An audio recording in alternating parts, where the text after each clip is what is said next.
The Nithari Serial Killings is a notorious case involving the abduction, sexual assault, and murder of numerous young women and children in Nithari, a village in the outskirts of Delhi, India. The case came to light in 2006 when human remains were discovered near the residence of a businessman named Moninder Singh Pandher and his domestic help, Surinder Koli. The investigation revealed a horrifying pattern of systematic abuse and violence against the victims, leading to national outrage and demands for justice.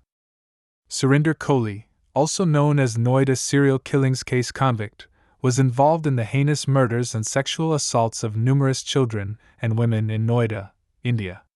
He was convicted and sentenced to death for his gruesome crimes. The Nithari killings were a series of heinous crimes committed in Nithari, a village in the state of Uttar Pradesh, India. Over a period of 2 years, from 2005 to 2006, at least 19 young women and children were brutally murdered and their remains were discovered near the residence of Moninder Singh Pandher and his domestic help, Surinder Koli. The victims were sexually assaulted, tortured, and then killed.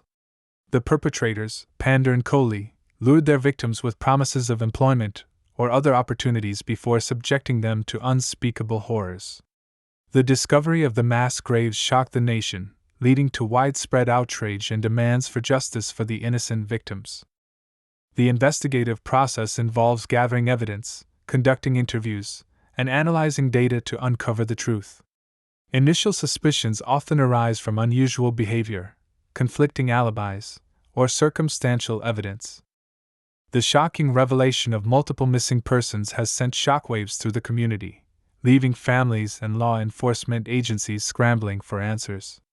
The sudden disappearance of these individuals has left a haunting question mark over the safety and security of the area. When legal proceedings are initiated against perpetrators, it involves gathering evidence, questioning witnesses, and presenting the case in a court of law. If found guilty, the perpetrators are arrested and taken into custody to await trial. Media coverage and public outrage can greatly influence public opinion and government action. The way in which events are reported by the media can shape the narrative and generate strong emotional responses from the public. This can lead to widespread outrage and calls for accountability, change, or justice. The Nithari community suffered immense impact and turmoil in the aftermath of the tragic events.